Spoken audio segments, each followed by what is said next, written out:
பாகம் 501. முத்தத்தில் ஆரம்பித்து மெல்ல மெல்ல அரவிந்த் முன்னேறிக் கொண்டிருக்க முதலில் சொக்கிப் போயிருந்த அவந்திகா மெல்ல கண் விழித்து என்ன நடக்கிறது என்ற சுய நினைவிற்கு வந்தாள். அவள் இப்போதுதான் கர்ப்பத்தின் ஆரம்ப கட்டத்தில் இருக்கிறாள். இப்போது அவள் அந்த ஆசைக்கெல்லாம் இணங்க கூடாது.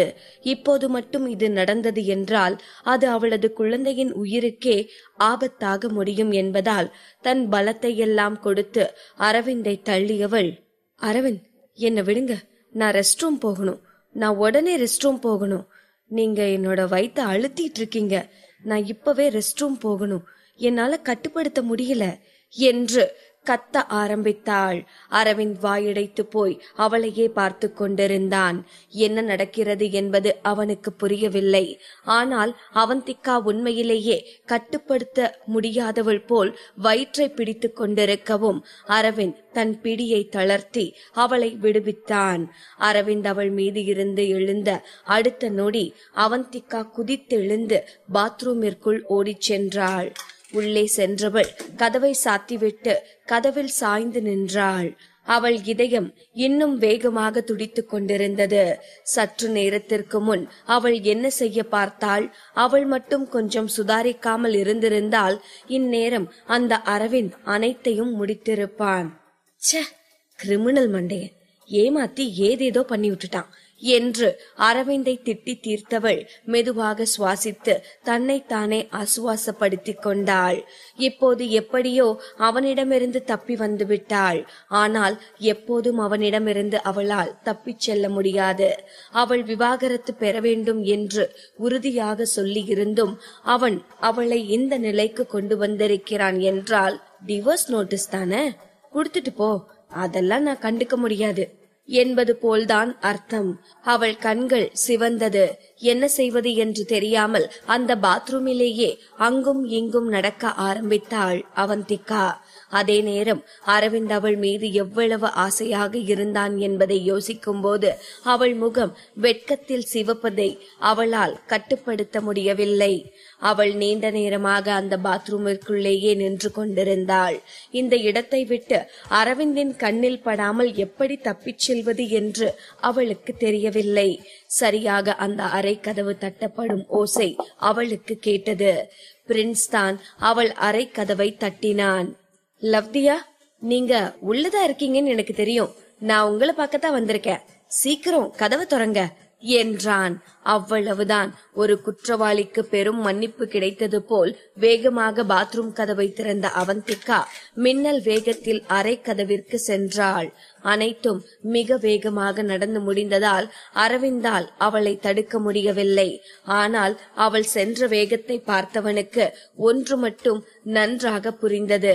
அவள் அவனிடமிருந்து தப்பிச் செல்வதற்குத்தான் இந்த வேகத்தில் செல்கிறாள் என்று. இது தெரிந்ததும் அரவிந்தின் புருவம் சுருங்கியது. அவள் அவனை அந்த அளவிற்கு வெறுக்கிறாளா என்ன? இல்லை, அவன்தான் அவ்வளவு அச்சமூட்டுபவனாக இருக்கிறானா என்ன? அவன் இதை பற்றி யோசித்துக் கொண்டிருக்கும் போதே அந்த அறை கதவை திறந்த அவந்திகா பிரின்ஸை பார்த்து, பிரின்ஸ், சீக்கிரம் சீக்கிரம் உள்ளவா என்றாள். இந்த எதிர்பாராத வரவேற்பு பிரின்ஸை திகைக்க வைத்தது. எப்போதும் லவ்தியா அவனை அலட்சியமாகத்தான் நடத்தி கொண்டிருந்தாள். அப்படி இருக்க எப்படி திடீரென்று அவனுக்கு இப்படி ஒரு பலத்த வரவேற்பு கிடைக்கிறது? குழப்பத்துடனேயே பிரின்ஸ் அறைக்குள் நுழைந்தான். ஆனால் அங்கு அரவிந்தை பார்த்ததும் அவனுக்கு அனைத்தும் புரிவது போல் இருந்தது. ஆனால் அதே நேரம் அவனிடம் அதுவரை இருந்த முகபாவம் மாறி ஏதோ பரம எதிரியை நேருக்கு நேராக பார்ப்பது போல் அரவிந்தை முறைத்து பார்க்க ஆரம்பித்தான். இப்போது பிரின்ஸிற்கு அனைத்தும் புரிந்தது. மீண்டும் அரவிந்த் இந்த அப்பாவி ஜூனியர் கேஸ்டரிடம் வம்பு செய்திருக்க வேண்டும். அவனிடமிருந்து எப்படி தப்பிப்பது என்று தெரியாமல் அவள் போராடி கொண்டிருந்த நேரம் தான் வந்தது அவளுக்கு ஆபத்தில் காக்க வந்த இரட்சகன் போல் தோன்றியிருக்க வேண்டும். அதனால்தான் தனக்கு இந்த பலத்த வரவேற்பு கிடைக்கிறது என்று புரிந்து கொண்டவன் அவந்திகாவை பார்த்து, கவலைப்படாத லவ்தியா, நான் வந்துட்டேன் என்றான். அரவிந்த் அவந்திகா இருவருமே ஒருவரை ஒருவர் பார்த்து கொண்டார்கள். மெல்ல மெல்ல வானம் இருட்டத் துவங்கியது. அரவிந்த் தன் ஆசை நிறைவேறாமல் ஏமாற்றத்தோடு அந்த அறையை விட்டு வெளியேறினான்.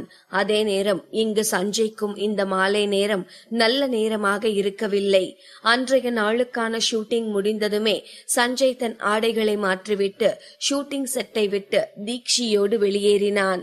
அவன் வெளியே வந்தவுடனேயே ஷூட்டிங் செட்டிற்கு எதிரில் லீலா அந்த பெண் லசிகாவோடு அங்கு நின்று கொண்டிருப்பது தெரிந்தது. சஞ்சயை பார்த்ததும் லீலா அவனை எதிரில் இருந்த ரெஸ்டாரண்ட்டுக்கு வரச் சொல்லி கையசைத்தாள். தீக்ஷி சஞ்சயின் முகத்தை திரும்பி பார்க்க அவன் கோபமாகவும் குழப்பமாகவும் நின்று கொண்டிருப்பது தெரிந்தது. அவன் கையை இறுக்கமாக பிடித்தவள், கவலைப்படாதீங்க ஹீரோ, இந்த விஷயத்த என்கிட்ட விட்டுருங்க. நான் அந்த பொண்ண உங்க வழியில குறுக்க வரவிடாம பண்ணிடுறேன் என்று சொன்னவள் தன் கழுத்தில் கை வைத்து, என்ன நம்புங்க ஹீரோ, என்னோட வேலை ரொம்பவே சுத்தமா இருக்கும் என்று ஏதோ ப்ரொஃபஷனல் கொலகாரி போல் அவள் டயலாக் பேசிக் கொண்டிருக்க அவளை பார்த்து வேண்டாம் என்பது போல் தலையசைத்த சஞ்சய், தீக்ஷி நீ இதுல தலையிட வேணாம், நானே இந்த விஷயத்த சமாளிச்சுக்கிறேன் என்றான். வாய்ப்பே இல்ல, நான் உங்களோட அசிஸ்டன்ட். உங்க பிசினஸ்ல மட்டும் இல்ல, உங்க பிரச்சனையிலையும் உங்களை காப்பாத்த வேண்டியது என்னோட பொறுப்பு என்று சொன்னவள் வேகமாக முன்னே நடந்தாள். அவள் சொல்வதையே பார்த்து கொண்டிருந்த சஞ்சய் அவள் இதுபோல் கோபமாக இருக்கும் போதும் படபடவென பேசும் போதும் பேரழகியாக தெரிந்தாள். அவளை பார்த்து ரசித்துக் கொண்டே சஞ்சய் அவள் பின்னால் சென்றான். அவர்கள் அந்த ரெஸ்டாரண்டிற்கு சென்ற போது தீக்ஷியை கேவலமான ஒரு பார்வை பார்த்த லீலா, நீ ஏன் இங்க வந்த என்றாள். தன் தாடையை உயர்த்தி அவளை பார்த்த தீக்ஷி, என்ன ஆண்டி கேக்குறீங்க, நீங்க சஞ்சயோட அம்மா, சோ அவளோட காதலியா நான் உங்களுக்கு ஒரு ஹாய் சொல்லிட்டு போலான்னு வந்தேன் என்றாள். வேண்டுமென்றேதான் அவள் காதலி என்ற வார்த்தையை அழுத்தி சொன்னாள். அவள் எதிர்பார்த்தது போலவே காதலி என்ற வார்த்தையை கேட்டதும் முகம் சுளித்த லசிகா தீக்ஷியையும் லீலாவையும் மாறி மாறி பார்த்து கொண்டிருந்தாள். சி, நீ என்ன பேசிட்டு இருக்க? காதலியா? எங்க சஞ்சய் எந்த பொண்ணையும் காதலிச்சதில்ல. அப்படியே அவன் காதலிச்சாலும் அது லசிகாவை மட்டும்தான் காதலிப்பான் என்றாள். இந்த வார்த்தையை அவள் சொல்லி முடிப்பதற்கு சஞ்சய் அவர்கள் அருகே வந்து சேர்வதற்கும் சரியாக இருந்தது. தன் தாயே இப்படியெல்லாம் பேசுகிறாள் என்று அவன் மனதில் ஒரு பெரும் பாரம் தோன்றியது. தன் தொண்டையை செருமியவன் லசிகாவை பார்த்து, சாரி மிஸ் லசிகா, நான் ஏற்கனவே ஒரு பொண்ண காதலிக்கிறேன். இவதான் என்னோட காதலி தீக்ஷி என்றான். அவன் சொன்னதை கேட்டு கோபம் அடைந்த லீலா அவனை நோக்கி ஒரு விரலை நீட்டி, ராஸ்கல், நீ என்னையும் உங்க அப்பாவையும் தலகுனிய வைக்க போறியா? மோகன் குடும்பம்தான் உன்னை வளர்த்துச்சு. அந்த குடும்பத்துக்கு நீ காட்டுற நன்றி கடன் இதுதானா? நீ என்ன சொன்ன? இந்த முட்டாள் பொண்ணுதான் உன் காதலின்னு சொல்றியா? வாய்ப்பே இல்ல, இவளை நான் ஏத்துக்க மாட்டேன் என்றாள். லீலாவதியை கண்டு கொள்ளாத சஞ்சய் லசிகாவை பார்த்தான். லசிகா கண்களை சுருக்கி நடக்கும் அனைத்தையும் பார்த்து கொண்டிருந்தாள். ஆனால் சட்டென சுதாரித்துக் கொண்டவள் தன் முகத்தில் சிரிப்பை வரவழைத்துக் கொண்டு, பரவாயில்ல மிஸ்டர் சஞ்சய், ஆனாலும் நீங்க எனக்கு ஒரு வாய்ப்பு கொடுத்து பாக்கலான்னு நான் நினைக்கிறேன். உங்களுக்கு ஓகேனா நாம 2 பேரும் ஒன்னா டின்னர் சாப்பிடலாம். உங்களுக்கு என்ன பிடிச்சிருந்தா நாம 2 பேரும் காதலர்களா மாறலாம், இல்லனா ஃப்ரெண்ட்ஸா இருக்கலாம். அதுவும் இல்லாம நான் உங்க தீவிர ரசிகைகள்ல ஒருத்தியா இருந்துட்டு போறேனே என்றாள். இதை கேட்ட லீலா வேகமாக குறுக்கிட்டு, லசிகா என்னம்மா பேசிட்டு இருக்க? கண்டிப்பா உனக்கும் சஞ்சய்க்கும் தான் கல்யாணம் நடக்கும். சஞ்சய் நான் சொல்றத மீறி எதுவும் செய்ய மாட்டான். எப்படி இருந்தாலும் இப்போ ஃபர்ஸ்ட் நாம எல்லாரும் டின்னர் சாப்பிட போலாம், அப்புறம் மத்ததெல்லாம் பேசலாம் என்றாள். ஒரு முறை தீக்ஷியை திரும்பி பார்த்த லசிகா அவளை கோபமாக முறைத்துவிட்டு, நாம ஏன் ஒரு பிரெஞ்சு ரெஸ்டாரண்ட்டுக்கு போக கூடாது என்றாள். இதை கேட்டதும் லீலாவின் கண்கள் சுருங்கியது. அவளுக்கு நன்றாக நினைவிருக்கிறது, ஆரம்ப காலத்தில் சஞ்சயின் அப்பாவும் லீலாவை இது போன்ற ஒரு பிரெஞ்சு ரெஸ்டாரண்ட்டுகளுக்கு தான் அழைத்து செல்வார். பிரெஞ்சு ரெஸ்டாரண்ட்டுகள் எப்போதும் ஆடம்பரமானதாக இருக்கும். அதிலும் அதில் உள்ள உணவு வகைகளின் பெயர்கள் அனைத்தும் பிரெஞ்சில் இருப்பதாலும் அங்கு பலரும் பிரெஞ்சில் பேசிக் கொள்வதாலும் பிரெஞ்சு தெரியாத லீலாவிற்கு அது மிகவும் அசௌகரியமான இடமாகவும் அவளை மிகவும் தாழ்வாக நினைக்க வைப்பதாகவும் இருந்தது. இப்போது லசிகா பிரெஞ்சு ரெஸ்டாரண்டிற்கு போலாம் என்று சொல்கிறாள் என்றால் அங்கு தீக்ஷியை அவமானப்படுத்த வேண்டும் என்றுதான் அவள் திட்டம் போட்டிருக்கிறாள் என்பதை லீலா நன்கு புரிந்து கொண்டாள். அதுக்கென்ன லசிகா, பக்கத்திலேயே ஒரு பிரெஞ்சு ரெஸ்டாரண்ட் இருக்கு, நாம அதுக்கே போலாம் என்றாள் லீலா. சஞ்சய் இது போன்ற பெரிய குடும்பத்தில் வளர்ந்தவன் என்பதால் இந்த இரண்டு பெண்களும் என்ன திட்டம் போடுகிறார்கள் என்பதை அவனால் புரிந்து கொள்ள முடிந்தது. வேண்டாம் என்று அவன் சொல்ல வாய் திறந்த நேரம், ஓ, இங்க வர்ற வழியில 1 கிலோமீட்டருக்கு முன்னாடி ஒரு பிரெஞ்சு ரெஸ்டாரண்ட் இருந்துச்சே, நீங்க 2 பேரும் அத பத்தி தான் பேசிட்டு இருக்கீங்களா என்றாள் தீக்ஷி. ஆமா ஆமா, நான் வரும்போது பார்த்தேன், அந்த ரெஸ்டாரண்டோட ஆம்பியன்ஸே ரொம்பவே நல்லா இருந்துச்சு என்று பதில் சொன்னாள் லசிகா. லேசாக புன்னகைத்த தீக்ஷி, அந்த ரெஸ்டாரண்ட் எங்க அண்ணன் புதுசா ஸ்டார்ட் பண்ணிருக்கிறது, எங்க கம்பெனியோடது, எப்படி நல்லா இல்லாம இருக்கும் என்று தன் மனதில் நினைத்து கொண்டாள். அதன் பின் சஞ்சயை பார்த்தவள், சஞ்சய், நாம கண்டிப்பா அந்த ரெஸ்டாரண்ட்டுக்கே போலாம், அந்த ரெஸ்டாரண்ட் நல்லா இருக்கும் என்றாள்.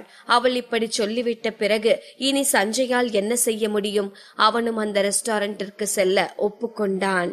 அதே நேரம் தீக்ஷி சஞ்சயை வைத்து அவளது அண்ணனின் ரெஸ்டாரண்டிற்கு எப்படி அட்வர்டைஸ்மெண்ட் செய்யலாம் என்று யோசித்துக் கொண்டிருந்தாள்.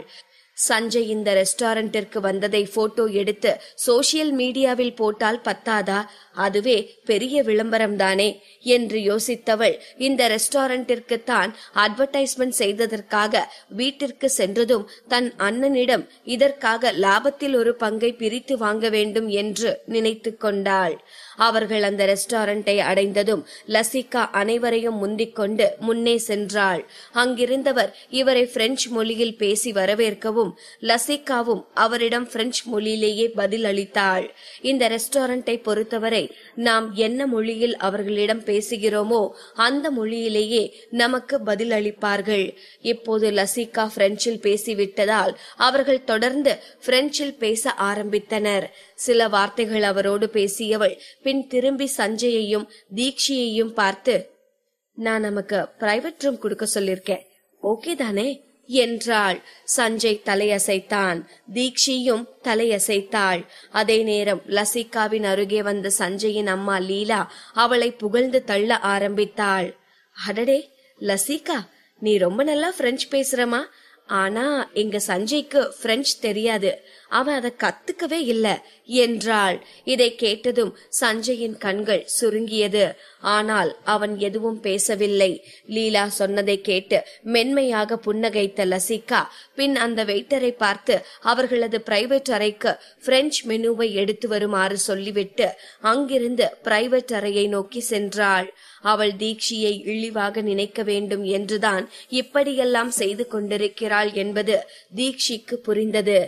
ஆனால் தீக்ஷிக்கு 8 மொழிகள் தெரியும் என்பதும் அவள் அந்த 8 மொழிகளையும் பல்கலைக்கழகத்தில் முறையாக படித்திருக்கிறாள் என்பதும் பாவம் அந்த லசிகாவிற்கு தெரியவில்லை.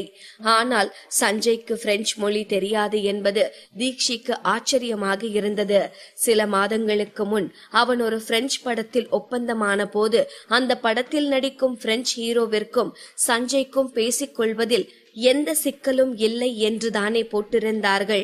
அப்படி இருக்க எப்படி சஞ்சய்க்கு பிரெஞ்சு தெரியாமல் இருக்கும் என்று யோசித்த தீக்ஷி, மோகன் குடும்பத்தின் மூத்த வாரிசிற்கு தகாத முறையில் பிறந்த குழந்தையான சஞ்சய் பள்ளிக்கும் கல்லூரிக்கும் சென்று படிக்க முடிந்ததே பெரிது.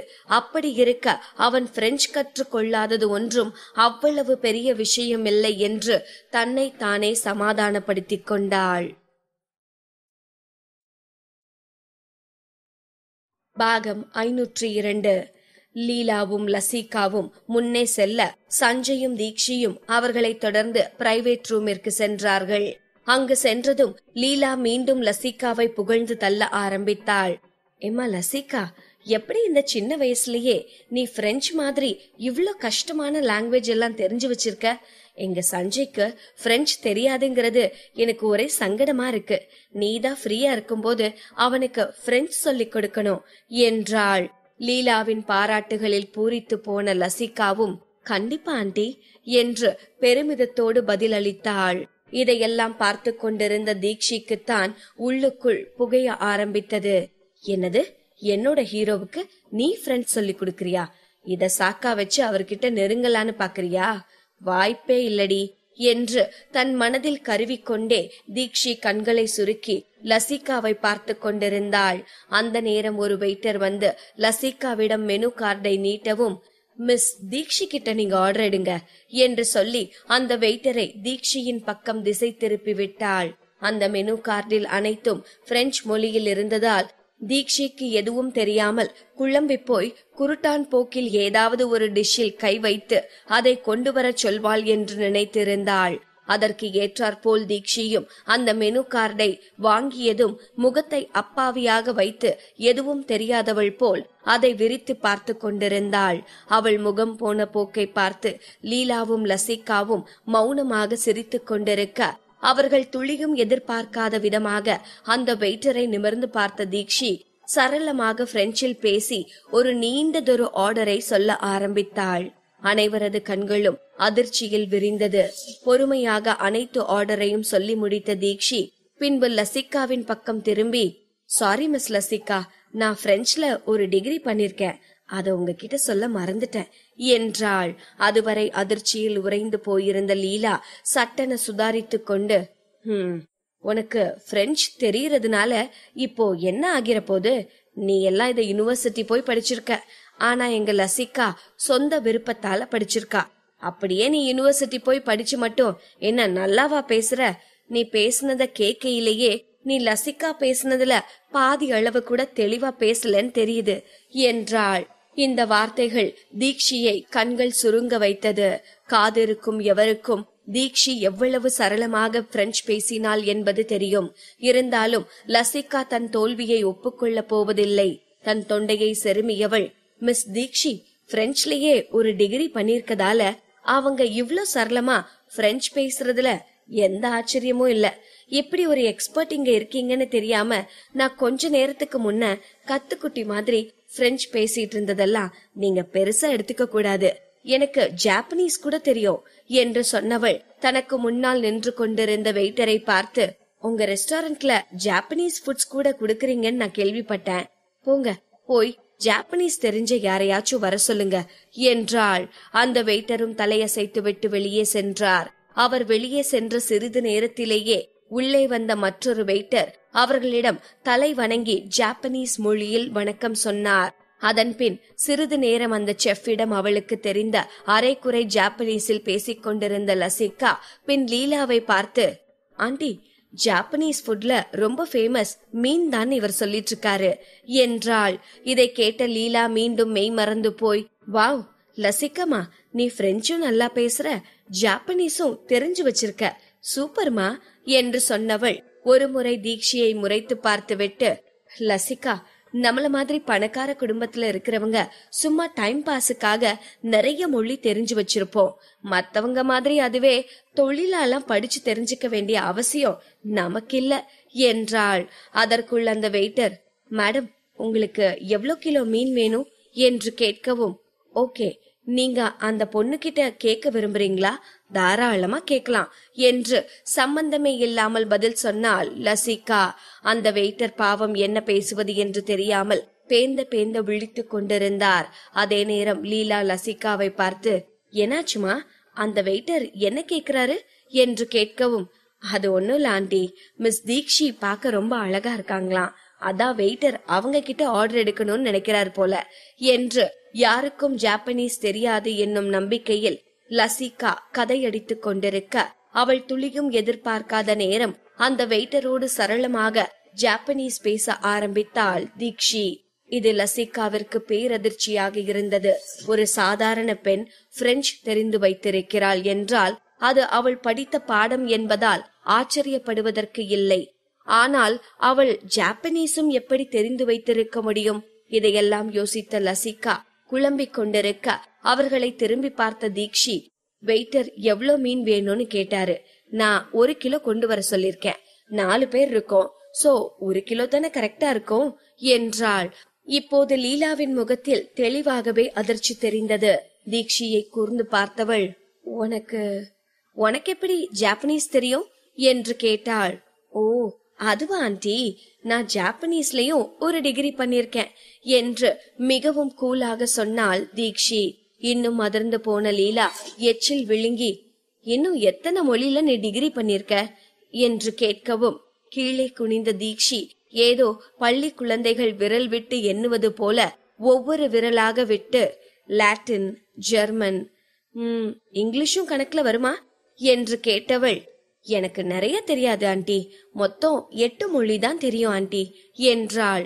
ஒருவரை ஒருவர் பார்த்து கொண்ட லசிகாவும் லீலாவும் பின்பு அதிர்ந்து போய் தீக்ஷியை பார்த்தார்கள். 8 மொழிதான் தெரியும் என்று எப்படி அவளால் அசால்ட்டாக சொல்ல முடிகிறது என்பதை அவர்களால் புரிந்து கொள்ள முடியவில்லை. இப்போது சஞ்சயை திருப்தியாக பார்த்த தீக்ஷி தன் புருவத்தை உயர்த்தி, எப்படி நம்ம பெர்ஃபார்மன்ஸ் என்பது போல் கண்களால் கேட்டாள். ஆரம்பத்திலிருந்து எதுவும் பேசாமல் அமைதியாக அமர்ந்திருந்த சஞ்சய் தீக்ஷி என்னவெல்லாம் செய்கிறாள் என்பதைத்தான் பார்த்து கொண்டிருந்தான். அவள் மீண்டும் மீண்டும் லசிகாவிற்கும் லீலாவிற்கும் கொஞ்சம் கூட சிரமமின்றி பதிலடி கொடுப்பதை பார்த்தவனுக்கு சட்டென அவள் புத்திசாலியாக மாறிவிட்டதாக தோன்றியது. இப்போது அவளுக்கு 8 மொழிகள் தெரியும் என்று தெரிந்த பின்னர் சஞ்சயும் கொஞ்சம் அதிர்ந்துதான் போனான். இப்படி ஒரு புத்திசாலிக்கு கணவனாக இருக்க வேண்டும் என்றால் அவனும் அவன் திறமையை வளர்த்து கொள்ள வேண்டும் என்று அவனுக்குள் ஒரு அச்சம் தோன்றியது. லசிகா இப்போது கோபத்தில் கொதித்து கொண்டிருந்தாள். மெதுவாக தன் அதிர்ச்சியில் இருந்து மீண்ட லீலா, இருந்துட்டு போகட்டுமே, உனக்கு எத்தனை மொழி தெரிஞ்சா என்ன, நம்ம தாய்மொழி தமிழ் நல்லா பேச தெரிஞ்சாவே போதும், வேற எதுவும் தேவையில்லை. இத்தனை மொழி தெரிஞ்சு நீ என்ன டிரான்ஸ்லேட்டராவா ஆக போற, இல்ல டூரிஸ்ட் கைட் ஆக போறியா என்றால் அலட்சியமாக. கரெக்டா சொன்னீங்க ஆண்டி, சின்ன வயசுல இருந்து எனக்கு ஒரு டிரான்ஸ்லேட்டர் ஆகணும்னு தான் ஆசை என்றாள் தீக்ஷி.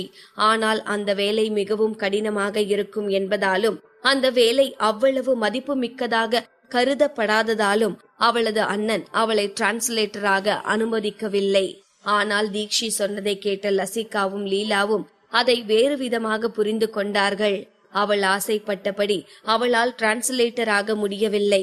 அந்த திறமை அவளுக்கு இல்லை என்று நினைத்து கொண்டவர்கள் தீக்ஷியை பார்த்து அலட்சியமாக புன்னகைத்தனர். சிறிது நேரம் அங்கும் இங்கும் பார்த்து கொண்டிருந்த லசிகா, தீக்ஷி உங்களுக்கு பியானோ வாசிக்க தெரியுமா என்றாள். அதை தொடர்ந்து, ஆமா ஆமா, எங்க லசிகாவுக்கு ரொம்ப நல்லாவே பியானோ வாசிக்க தெரியும். லெவல் 9 சர்டிபிகேட்டே லசிகா கிட்ட இருக்கு. உனக்கு இந்த பியானோவை பத்தி தெரியுமா என்ன என்றாள். கொஞ்சம் தெரியும் ஆண்டி என்று சிரித்துக்கொண்டே சொன்னாள் தீக்ஷி. தேசிய அளவில் 10வது இடத்தில் இருப்பது அவ்வளவு ஒன்றும் பெரிய விஷயமில்லை என்றுதான் தீக்ஷிக்கு தோன்றியது. ஆனால் இதையும் தவறாக புரிந்து கொண்ட லீலா, ஆமாமா, எல்லா ஸ்கூல்லையும் தான் இப்போ பியானோ கிளாஸ் இருக்கே, சோ உனக்கு கொஞ்சம் வாசிக்க தெரிஞ்சது ஒன்னும் அவ்வளவு பெரிய விஷயம் இல்ல என்றாள். இதை கேட்ட தீக்ஷி எந்த பதிலும் பேசாமல் அமைதியாக இருந்தாள். ஆனால் அன்றைய மாலை நேரம் அவளுக்கு மிகவும் சலிப்பு ஊட்டுவதாக இருந்தது. லீலாவும் லசிகாவும் தொடர்ந்து அவளை ஏதாவது கேள்வி கேட்டு தூண்டிவிட முயற்சி செய்து கொண்டுதான் இருந்தார்கள். ஆனால் தீக்ஷியும் ஒன்றும் அமைதியாக இருக்கவில்லை. அவர்களுக்கு பதிலுக்கு பதில் கொடுத்து கொண்டுதான் இருந்தாள். இந்த பெண் தீக்ஷி இவ்வளவு அறிவாளியாக இருப்பாள் என்று அவர்கள் இருவரும் துளியும் எதிர்பார்க்கவில்லை. அவர்களும் தீக்ஷியிடம் அவமானப்பட்டு சோர்ந்து போனார்கள். நால்வரும் ஒரு போரை முடித்து வெளியே வருபவர்கள் போல் சாப்பிட்டு முடித்து அந்த ரெஸ்டாரண்டை விட்டு வெளியே வந்தார்கள். வெளியே வந்ததும் தன் மகனை பார்த்த லீலா, சஞ்சய், நீ போய் நம்ம லசிகாவை அவ தங்கியிருக்கிற ஹோட்டல்ல டிராப் பண்ணிரு என்றாள். சஞ்சய் முகம் சுளித்து நிற்கவும் அவன் அருகே வந்த லீலா, டே சஞ்சய், லசிகா உனக்காக தான் பெங்களூர் வந்திருக்கா, அவளை உன்னால பாதுகாப்பா டிராப் கூட பண்ண முடியாதா என்றாள். இப்போது ஒரு அடி முன்னால் எடுத்து வைத்த தீக்ஷி அவனுக்கு பதிலாக லசிகாவோடு செல்ல முன் வந்தாள். ஆனால் அவளை தடுத்து நிறுத்திய சஞ்சய் லசிகாவை பார்த்து, மிஸ் லசிகா, நீங்க எந்த ஹோட்டல்ல தங்கியிருக்கீங்க என்று கேட்கவும் லசிகா தான் தங்கியிருக்கும் ஹோட்டல் பெயரை சொன்னாள். உடனே தன் போனை எடுத்த சஞ்சய் கூகுள் மேப்பில் சொன்ன ஹோட்டலை தேடி பார்த்தான். இதை பார்த்த லீலா தன் மகன் லசிகாவை அழைத்து செல்ல போகிறான் என்று சந்தோஷமாக புன்னகைத்தாள். அதே நேரம் லசிகாவும் தீக்ஷியை முறைத்து பார்த்துவிட்டு சஞ்சயின் காரை நோக்கி சென்றாள். அவள் காருக்கு அருகில் செல்லவும் அவள் முன்னால் மின்னல் வேகத்தில் ஒரு கார் வந்து நின்றது. அவள் அதிர்ந்து போய் அந்த காரை பார்த்து கொண்டிருக்க அவள் அருகே வந்த சஞ்சய் அந்த காரின் கதவை திறந்துவிட்டு, மிஸ் லசிகா, நான் உங்களுக்காக இந்த எக்ஸ்பிரஸ் காரை புக் பண்ணிருக்கேன். நீங்க சேஃபா உங்க ஹோட்டலுக்கு போயிட்டீங்களா இல்லையான்னு நான் என்னோட போன்லயே செக் பண்ணிப்பேன். சோ நீங்க கவலைப்படாம உங்க ஹோட்டலுக்கு போங்க என்றான். இதை கேட்டதும் கோபத்தின் உச்சிக்கே சென்ற லீலா, சஞ்சய், நீ என்ன பண்ணிட்டு இருக்க? நான் லசிகாவை கொண்டு போய் அவ ரூம்ல விட்டுட்டு வான்னு சொன்னேன் என்று கோபமாக கத்தினாள். உங்க கத்தலுக்கெல்லாம் பயப்பட முடியாது என்பது போல் அவளை பார்த்த சஞ்சய், அம்மா, மிஸ் லசிகா, நீங்க 2 பேரும் என்ன தப்பா புரிஞ்சுக்க கூடாது என்றான் பொறுமையாக. மிகவும் பாவமாக முகத்தை வைத்த லசிகா சஞ்சயை பார்த்து, இட்ஸ் ஓகே மிஸ்டர் சஞ்சய், உண்மையிலேயே எனக்கு உங்களை ரொம்ப பிடிக்கும். நான் உங்களோட ரொம்ப பெரிய ஃபேன். நீங்க என்ன டிராப் பண்ணலனாலும் நான் உங்களை தப்பா எடுத்துக்க மாட்டேன். என்ன நீங்க டிராப் பண்ணத்தான் இல்ல, அட்லீஸ்ட் நாம 2 பேரும் சேர்ந்து ஒரு போட்டோ எடுத்துக்கலாமே என்று அவள் சஞ்சயின் அருகே வரவும் ஒரு அடி பின்னால் சென்ற சஞ்சய், சாரி மிஸ் லசிகா, இந்த படம் முடிகிற வர இந்த பிலிமிங் செட் கிட்ட நான் எந்த போட்டோவும் எடுத்துக்க கூடாதுங்கிறது எங்க பிலிம் ரூல்ஸ் என்றான். அதற்கு மேல் லசிகாவால் எதுவும் செய்ய முடியவில்லை. அவள் எதுவும் பேசாமல் காரில் சென்று அமர்ந்தாள். கார் வேகம் எடுத்து கிளம்பியது. லசிகாவின் கார் அங்கிருந்து சென்றதும் சஞ்சயை திரும்பி பார்த்த லீலாவின் கண்களில் கோபம் அப்பட்டமாக தெரிந்தது.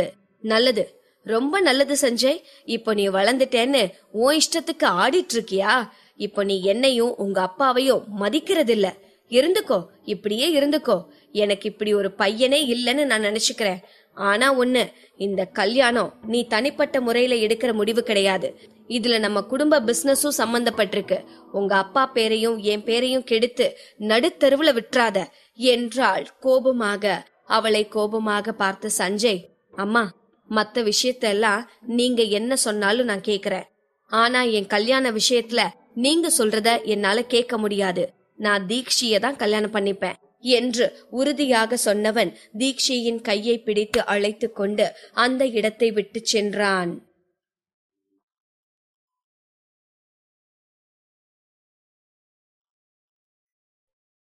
பாகம் 503. அம்மா, மத்த எந்த விஷயத்துல வேணும்னாலும் நீங்க சொல்றத நான் கேட்பேன். ஆனா என் கல்யாண விஷயத்துல நீங்க சொல்றத என்னால கேட்க முடியாது என்று சொன்ன சஞ்சய் தீக்ஷியின் கையை பிடித்து அழைத்து சென்றான். தீக்ஷி திகைத்து போனாள். அவள் திரும்பி லீலாவை பார்க்க அவள் அதே இடத்திலேயே நின்று சஞ்சயையும் தீக்ஷியையும் வெறித்து பார்த்து கொண்டிருந்தாள். அவள் முகம் இயலாமையிலும் அதிர்ச்சியிலும் வெளிரி போயிருந்தது. தீக்ஷி தன் பார்வையை தாழ்த்தி ஒரு ஆழ்ந்த பெருமூச்சு விட்டு கொண்டாள். அவர்கள் இருவரும் இப்போது ஒரே ஹோட்டலில் தங்கி இருந்ததால் அவர்கள் ஒன்றாக திரும்பிச் சென்றனர். மேல் மாடிக்கு அவனுடன் சென்றவள் அவனை ஏக்கத்துடன் பார்த்தாள். அவர்கள் லிப்டில் ஏறிய போதே அவள் பார்வையில் அது தெரிந்தது. இவ்வளவு ஆன பிறகு அவனிடமிருந்து விலகி இருப்பதை அவளால் தாங்கிக் கொள்ள முடியவில்லை. அவளுடைய இந்த பார்வையை சஞ்சயால் புரிந்து கொள்ள முடியாதா என்ன? அவன் என்ன அவ்வளவு பெரிய முட்டாளா? லிப்டில் இருந்து இறங்கியதும் சஞ்சய் அவளது கையை பிடித்து அவளை தன்னுடைய அறைக்கு அழைத்து சென்றான். அவள் ஆச்சரியத்துடன் கண்களை விரித்து, ஹீரோ, நீங்க என்ன செஞ்சிட்டு இருக்கீங்க என்று கேட்கவும் தோள்களை குலுக்கியவன், நீ ரொம்ப நல்லா பிரெஞ்சு பேசுற, சோ நீ எனக்கு பிரெஞ்சு கத்துக்குடு என்று மிகவும் கூலாக சொன்னான். தீக்ஷி கொஞ்சம் ஏமாந்து போனாள். அப்படி என்றால் அவனுக்கு பிரெஞ்சு கற்றுக் கொடுக்கத்தான் அவள் தேவையாக இருந்த போதும் அவளுக்கு அவனோடு இருப்பது உற்சாகமாக இருந்தது. அவர்கள் சஞ்சயின் அறைக்குள் நுழைந்த போது அவள் ஒரு நொடி நின்று அந்த அறையை சுற்றி பார்த்தாள். அவள் அவனுடைய அறைக்கு புதிதாக வரவில்லை. முன்பு ஒரு முறை அவள் அவனது அறையில் தூங்கி இருக்கிறாள். அவனுடைய பாத்ரூமில் குளித்தும் இருக்கிறாள். முன்பு அவன் இருந்த அந்த அறை எப்படி நேர்த்தியாக இருந்ததோ அதே போல் இந்த அறையும் நேர்த்தியாக இருந்தது. உண்மையை சொல்ல போனால் அது அதீத வெறுமையாகவும் வெற்று குளிர்ச்சியாகவும் இருப்பதாக தோன்றியது. அந்த அறையில் ஒரு உயிர்ப்பு தன்மை இல்லாதது போல் உணர்ந்தாள். தீக்ஷிக்கு அந்த அறை முழுவதும் அவளது உடைமைகளை சிதறடிக்க வேண்டும். அவளுக்கு நேர்த்தியாக இருப்பது பிடிக்காமல் இல்லை. ஆனால் பொருட்கள் அறை எங்கும் இறைந்து கிடந்தால்தான் அந்த அறையில் ஒரு உற்சாகம் இருக்கும் என்று அவளுக்கு தோன்றியது.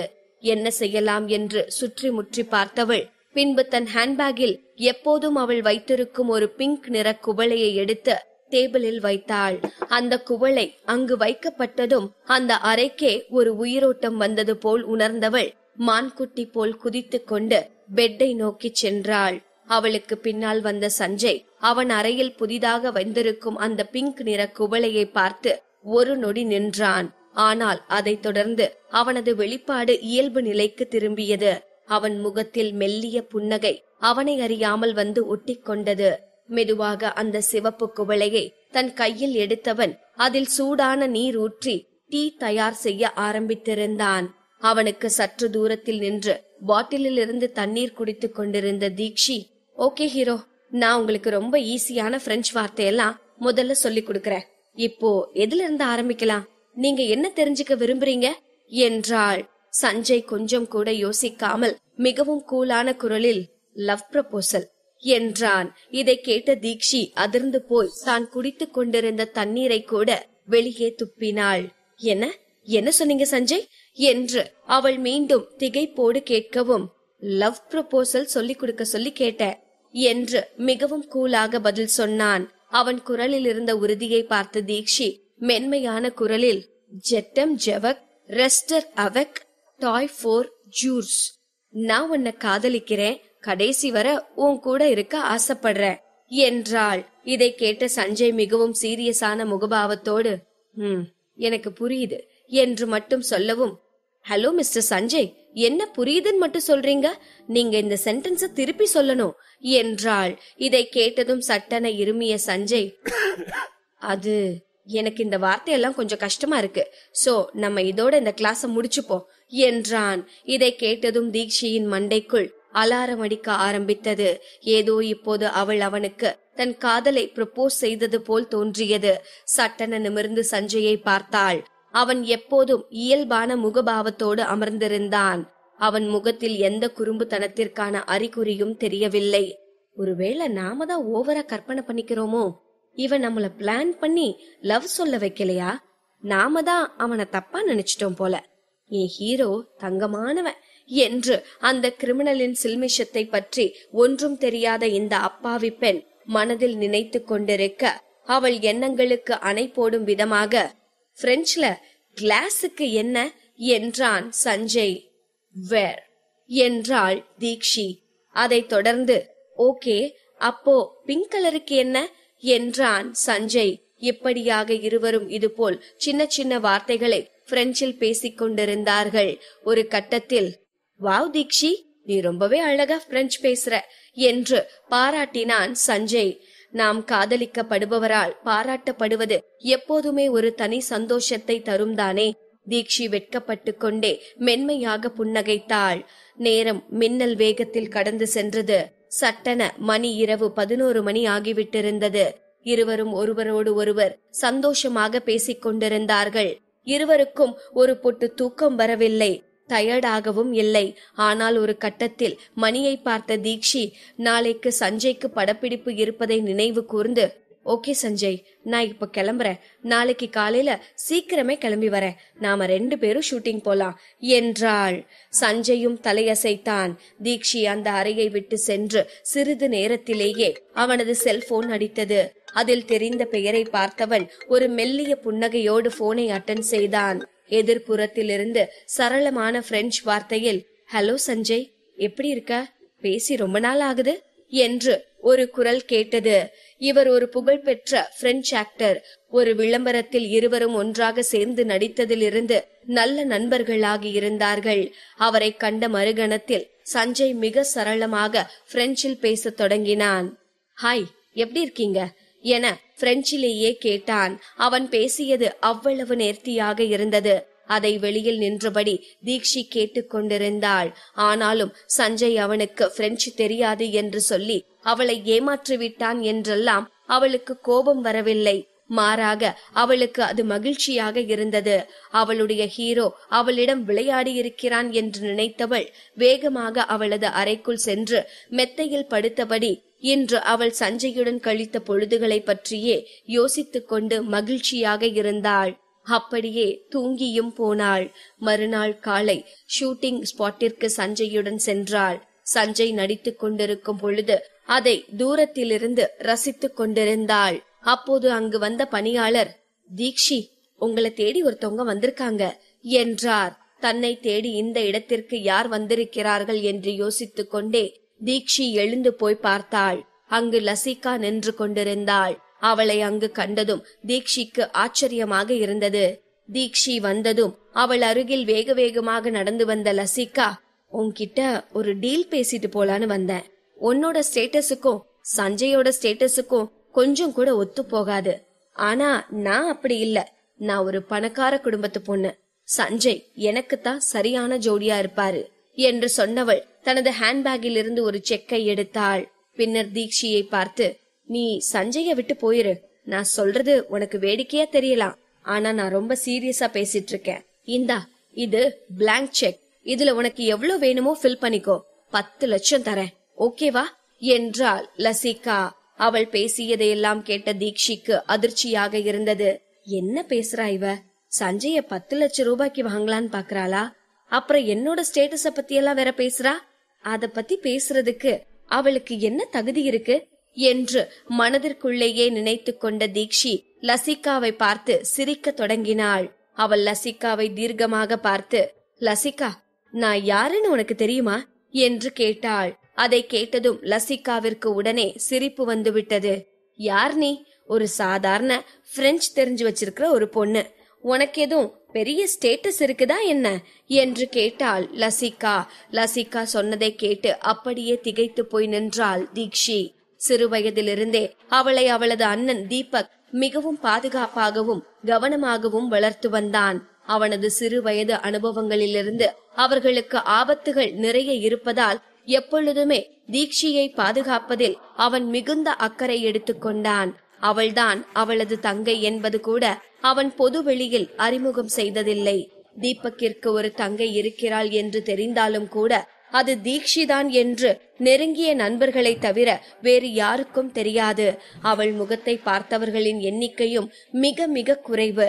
லசிகாவை பார்த்து மென்மையாக சிரித்துவிட்டு அவளிடமிருந்த செக்கை கையில் வாங்கிக் கொண்டவள் அதை சுக்கு நூறாக கிழித்து அவளது முகத்திலேயே ஸ்டைலாக வீசி எறிந்தாள்.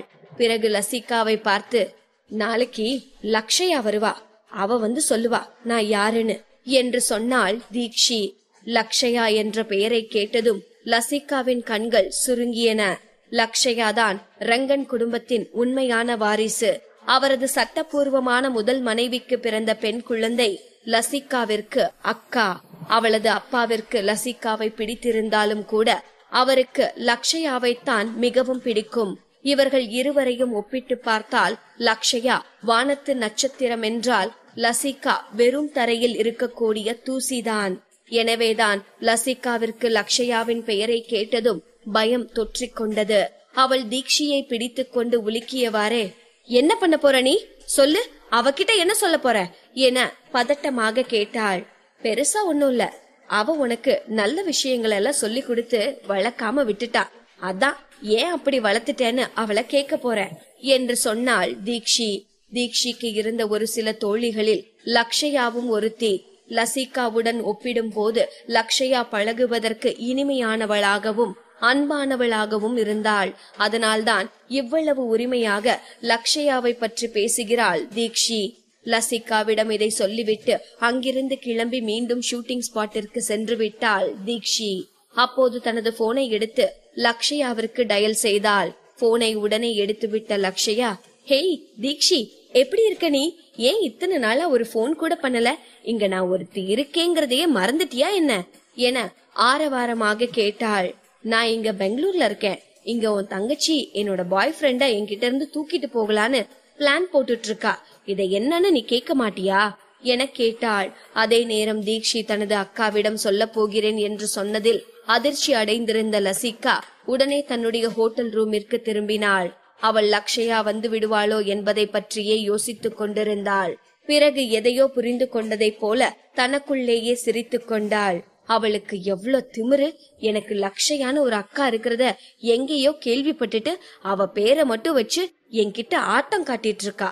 அவளை நான் நாளைக்கு கவனிச்சுக்கிறேன் என்று தனக்குள்ளேயே பேசிக்கொண்டவள் இப்போதே எழுந்து ஷூட்டிங் ஸ்பாட்டிற்கு சென்று தீக்ஷியுடன் சண்டை போட வேண்டும் என்று நினைத்து கொண்டு வேகமாக எழுந்து கதவின் அருகில் சென்றாள்.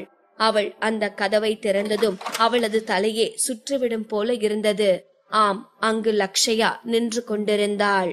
அவளை பார்த்து புன்னகைத்த லசிகா, அக்கா நீ என்று எதையோ கேட்க வர, என்ன லசிகா இது? அப்பாவோட பேரை யூஸ் பண்ணி இன்னொரு பொண்ணோட பாய் ஃப்ரெண்ட அவகிட்ட இருந்து பிரிக்கலாம் நினைக்கிறியே, இது உனக்கே சரியா படுதா?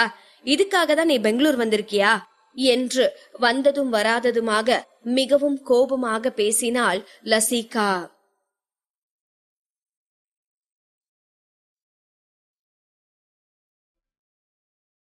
பாகம் 504. லசிகா தங்கியிருக்கும் ஹோட்டலுக்கு வந்திருந்த லக்ஷயா அவளை கண்டித்து கொண்டிருந்தாள். அது இல்லக்கா, அப்பாதான் அவரை எனக்கு அறிமுகப்படுத்தி வச்சதே, அதனாலதான்.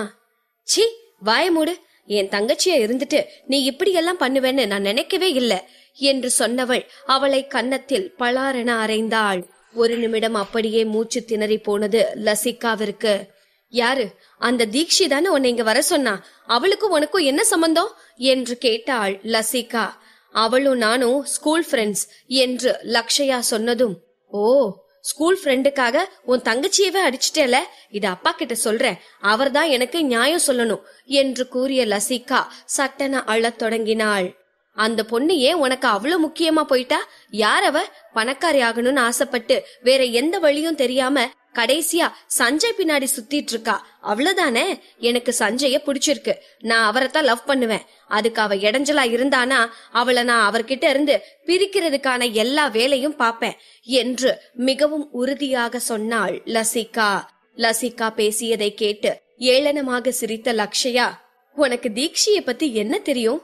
முதல்ல அவ யாருன்னு தெரியுமா உனக்கு என்று கேட்டுவிட்டு மறுபடியும் அவளை நிதானமாக பார்த்தவள் பின்னர், நீ இந்த விஷயத்த பத்தி அப்பா கிட்ட கம்ப்ளைண்ட் பண்ணணும்னா போய் தாராளமா பண்ணு. ஆனா நீ நினைக்கிற மாதிரி உனக்கு சப்போர்ட் பண்ணுவாருன்னு மட்டும் நினைச்சிராத. உன்னை தோலை உரிச்சிருவாரு. அதுக்கு முன்னாடி நீயே போய் தீக்ஷி கிட்ட மன்னிப்பு கேட்டுரு. உனக்கு ஒண்ணு தெரியுமா? தீக்ஷி படிச்ச அதே ஸ்கூல்ல எனக்கு சீட் வாங்குறதுக்கு அப்பா எவ்வளவு சிரமப்பட்டாருன்னு. அவ கூட இத்தனை வருஷமா எனக்கு இருந்த ஃப்ரெண்ட்ஷிப் உன்ன மாதிரி ஒரு முட்டாளால ஒரு நொடியில ஸ்பாயில் ஆயிரும் போல என்று எரிச்சலுடன் சொன்னாள் லக்ஷயா. அவள் சொன்னதையெல்லாம் கேட்டு திகைத்து போன லசிகா, அக்கா உண்மையிலேயே அவ யாரு என்று கேட்டாள். தொழிலதிபர் தீபக்கு ஒரு தங்கச்சி இருக்கிறத பத்தி நீ கேள்விப்பட்டிருக்கியா என்று கேட்டாள் லக்ஷயா. ஆமா, கேள்விப்பட்டிருக்கேன். ஆனா அவ எப்படி இருப்பான்னு நான் பார்த்ததில்ல. நான் மட்டும் இல்ல, யாருமே பார்த்ததில்லன்னு சொல்வாங்க. அவளுக்கு ஏதோ நோய் இருக்கு, அவ பாக்குறதுக்கு அசிங்கமா இருப்பா, அதனாலதான் பொது வெளியில அவ முகத்தை காட்டவே மாட்றா, இப்படி நிறைய பேசுவாங்க என்று பேசிக்கொண்டே சென்றவள் ஏதோ தோன்றியவளாய் சட்டென நிறுத்திவிட்டு, அக்கா அப்போ தீக்ஷிதான் தீபக்கோட தங்கச்சின்னு சொல்ல வரியா என்று மிகவும் பதட்டத்துடன் கேட்டாள். பரவாயில்லையே, இப்பவாச்சும் புரியுதே உனக்கு, சந்தோஷம். இங்க பார் லசிகா, நீ அசிங்கப்படுறது மட்டும் இல்லாம நம்ம குடும்பத்தோட மரியாதை மொத்தத்தையும் அசிங்கப்படுத்தாத. தீக்ஷியோட அண்ணன் தீபக் அவ மேல உசுரையே வச்சிருக்கான். அவ பிறந்தப்பவே அவளோட எலும்பு மஜ்ஜைய அவ அண்ணனுக்காக தானம் பண்ணினவ. அவ மேல அவன் உசுரையே வச்சிருக்கான். அவளுக்கு ஏதாச்சும் ஒண்ணுனா அவ என்ன பண்ணுவானே தெரியாது. ஆனா நீ என்னடானா அவளோட பாய் ஃப்ரெண்ட அவகிட்ட இருந்து பறிக்கணும்னு பிளான் போட்டுட்டு இருக்க. இது மட்டும் அவ அண்ணனுக்கு தெரிஞ்சதுன்னா என்ன ஆகும்னு நீயே கொஞ்சம் யோசிச்சு பாரு என்றாள் லக்ஷயா.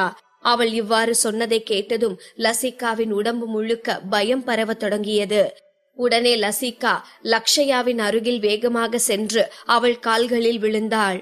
அக்கா, நான் தப்பு பண்ணிட்டேன், என்ன மன்னிச்சிரு, என்னை எப்படியாச்சும் காப்பாத்துக்கா என்று அழத் தொடங்கினாள் லசிகா. அவளை அலட்சியமாக பார்த்தாள் லக்ஷயா. அதே நாளில் லசிகா பெங்களூரை விட்டு சென்னைக்கு சென்றாள்.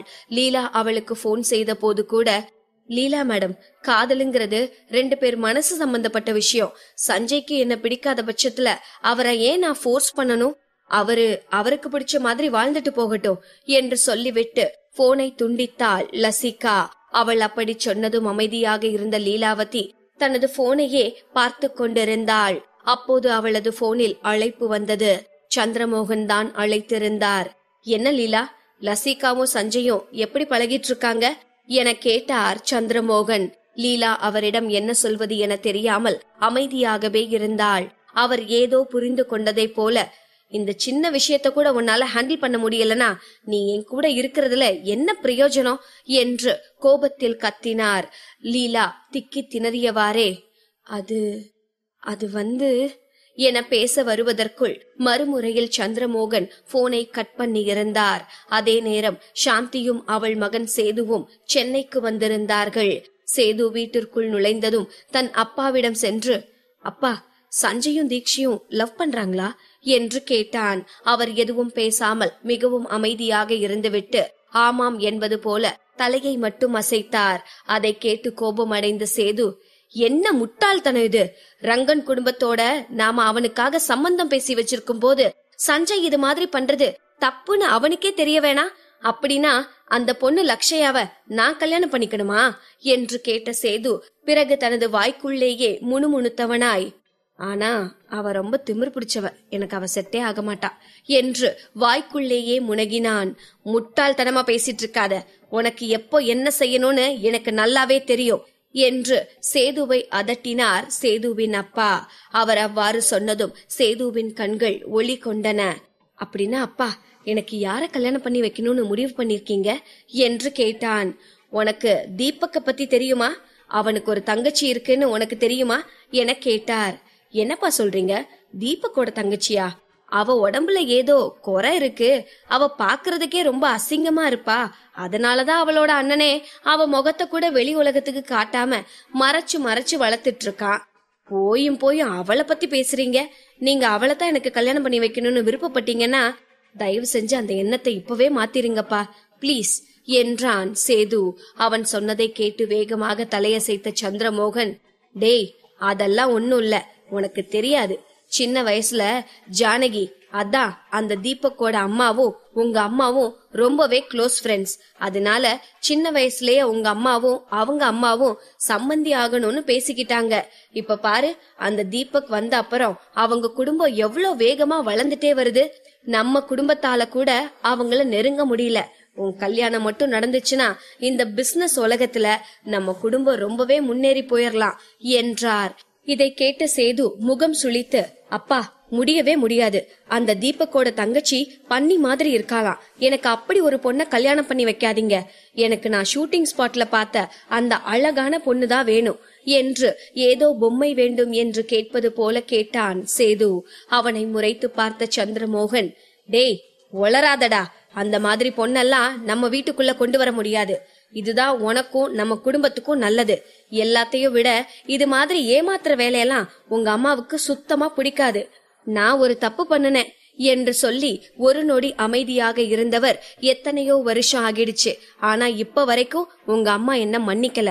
அதனால நீயும் அது மாதிரி எதுவும் பண்ணாம ஒழுங்கா நாங்க சொல்ற பொண்ண கட்டிக்கிட்டு பிசினஸ கவனிக்கிற வழிய பாரு என்று அதட்டினார். தன் அருகே இருந்த டேபிளை ஓங்கி குத்திய சேது, அப்பா என்று கோபமாக கத்தினான். அதே நேரம் பல கிலோமீட்டருக்கு அப்பால் பெங்களூரிலிருந்து தீக்ஷி தும்மினாள். படப்பிடிப்பிலிருந்து அவளை கவனித்துக் கொண்டிருந்த சஞ்சய் ஒரு குவளையில் நீர் எடுத்து கொண்டு வந்து அவனிடம் நீட்டினான். சிரித்துக்கொண்டே அந்த தண்ணீரை வாங்கிய தீக்ஷி, ஹீரோ, நீங்க ஒன்னும் கவலைப்படாதீங்க. அந்த லசிகா இனிமே உங்க வழியில வரமாட்டா. அவளை நான் சரி கட்டிட்டேன் என்றாள். புருவம் சுருக்கி அவளை பார்த்த சஞ்சய், ஓ அப்படியா, நீ அவளை என்ன பண்ணுன என்று கேட்கவும் கியூட்டாக கண்களை சிமிட்டிய தீக்ஷி, நான் பணத்துக்கு ஆசைப்பட்டு உங்களை விட்டு போயிருவேன்னு நப்பாசையில அவ என்கிட்ட செக்க எடுத்துட்டு வந்தா. ஆனா நான் சென்டிமெண்டலா பேசி அவ மனசை இழக வச்சு அனுப்பிட்டேன் என்றாள். சஞ்சய் எதுவும் பேசவில்லை. ஆனால் ஒரு கசப்பான புன்னகையை உதிர்த்தவன் ஒரு ஆழமான சிந்தனையோடு தீக்ஷியை பார்த்து கொண்டிருந்தான். அதே நேரம் சென்னையில் பெரிய குடும்பங்களின் மத்தியில் ஒரு வதந்தி பரவ ஆரம்பித்தது. தீபக்கின் குடும்பத்திற்கும் மோகன் குடும்பத்திற்கும் ஒரு வாய்மொழி திருமண ஒப்பந்தம் இருப்பது அனைவருக்கும் தெரிந்திருந்தது. ஆனால் சேது குடிபோதையில் இருக்கும் போது தீபக்கின் செல்ல தங்கை பன்றி போல் இருப்பாள், அவளை நான் ஒருபோதும் திருமணம் செய்து கொள்ள மாட்டேன் என்று கூறியது அங்கு தீயாக பரவத் தொடங்கி இருந்தது. ஒரே இரவில் தீபக்கின் தங்கை அனைவருக்கும் கேலிக்குரிய பொருளாகி விட்டிருந்தாள். ஆனால் இந்த விஷயங்கள் எல்லாம் பெங்களூரில் ஷூட்டிங்கில் இருந்தவர்களின் காதுகளை இன்னும் எட்டாமல் இருந்தது. அதே நேரம் நட்சத்திர ஹோட்டலின் வாசலில் ஒரு கருப்பு நிற செடான் கார் வந்து நின்றது. அதிலிருந்து கீழே இறங்கிய நரேனின் கண்கள் குரூரத்தை குலைத்து ஊற்றியது போல இருந்தது. தனது காருக்கு அருகிலேயே நின்றிருந்தவன் அவந்திகா தங்கியிருந்த ஹோட்டலையே சிறிது நேரம் பார்த்துவிட்டு பிறகு அவனது ஹோட்டல் அறையை நோக்கி சென்றான். சிறிது நேரத்திலேயே அவனது ஹோட்டல் ரூமின் அறை கதவு தட்டப்படும் சத்தம் கேட்டது. நரேன் யாரென எழுந்து பார்க்க சென்ற போது, லீடர், நான் தான், அலீனா, கதவை திறங்க என்று அலீனா கூப்பிடும் சத்தம் கேட்டது. சலிப்புடன் எழுந்து சென்று கதவை திறந்தான் நரேன். அவன் கதவை திறந்ததுமே அவனை கட்டிக்கொள்ளும்படி கைகளை நீட்டியவாறே நரேனை நெருங்கினாள் அலீனா. ஆனால் அவளை அவாய்ட் செய்யும் விதமாக அவள் கையை தட்டிவிட்டு பின்னே தள்ளி நின்று கொண்டான் நரேன். உன்னால நான் கொடுத்த சின்ன வேலையை கூட செய்ய முடியல, என்ன தைரியத்துல இப்படி என் முன்னாடி வந்து நிக்க முடியுது என்று கத்தினான் நரேன். உங்களை நான் பார்க்க வந்தாலே நீங்க எப்பவும் அந்த அவந்திகாவை பத்தி தான் பேசுறீங்க என்று சொல்லி தன் முகத்தை திருப்பிக் கொண்டாள் அலீனா. அவள் அவ்வாறு சொன்னதும் நரேனின் முகம் கோபமாக மாறியது. அதை கவனித்த அலீனா பேச்சை திசை திருப்பும் விதமாக, இந்த தடவை அந்த அரவிந்தால தான் எல்லா பிளானும் சொதப்பிருச்சு, பட் அடுத்த தடவை இப்படி நடக்காது, நான் எல்லாத்தையும் ஏற்பாடு பண்ணி வச்சிட்டேன் என்றாள். அவள் சொன்னதை கேட்டுக்கொண்டே அவளை மிக கூர்மையாக பார்த்த நரேன், ஒன்னு மட்டும் எப்பவும் மறந்துராத, நீ பண்ற எந்த விஷயமும் அவந்திகாவை கஷ்டப்படுத்திடவே கூடாது என்றான்.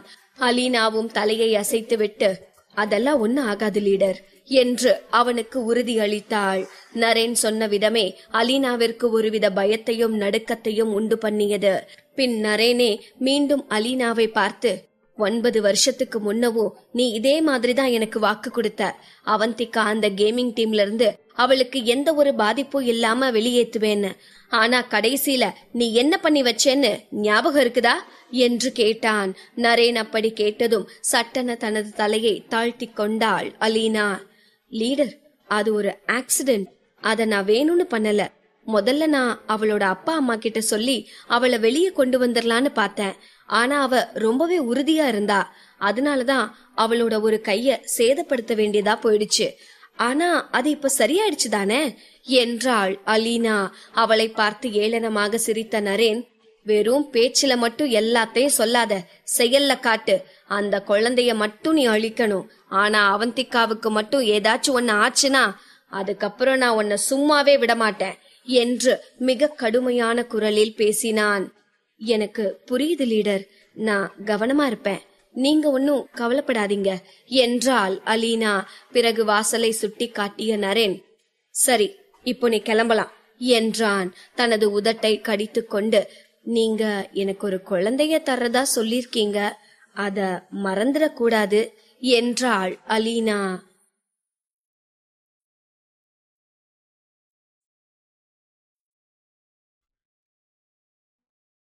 பாகம் 505.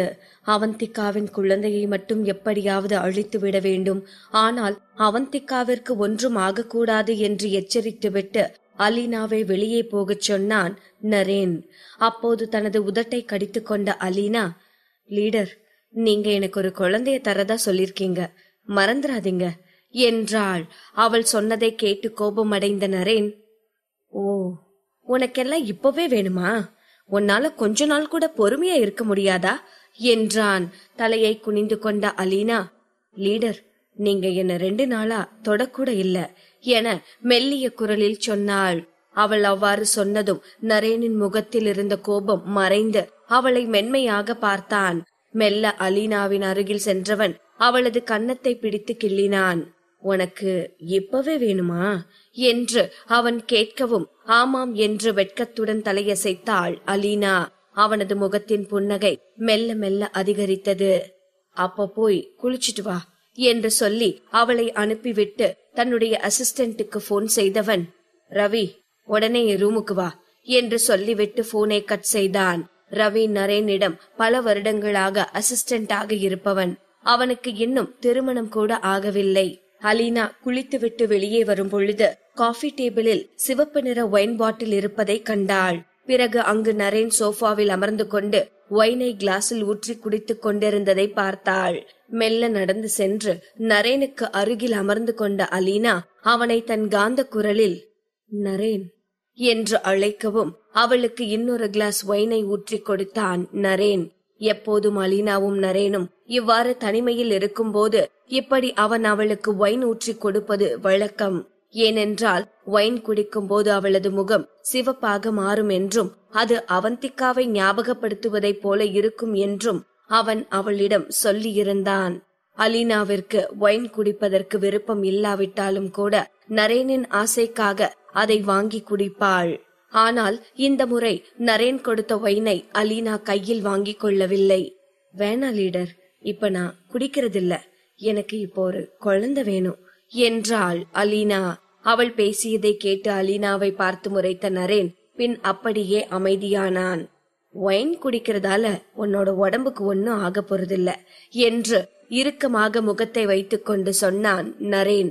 அதற்கு மேலும் மறுத்தால் அவன் கோபப்பட்டு விடுவானோ என்று பயந்த அலீனா அவன் கொடுத்த கிளாஸை வாங்கி கொண்டு அதில் இருந்த ஒயினை ஒரே மூச்சில் குடித்தாள். அதை குடித்ததுமே அவள் கண்கள் மயக்கத்தில் கிறங்க தொடங்கின. அந்த மயக்கத்திலேயே நரேனின் கைகளை கட்டிக்கொண்ட அலீனா நரேன் என்று கிறக்கமாக அவனை அழைத்தாள். போ அலீனா, போய் அந்த பெட்ல படு, நான் வர என்றான் நரேன். அப்போது அந்த அறையின் கதவு திறக்கப்பட்டது. ஒரு ஆள் அந்த அறைக்குள் நுழைந்தான்.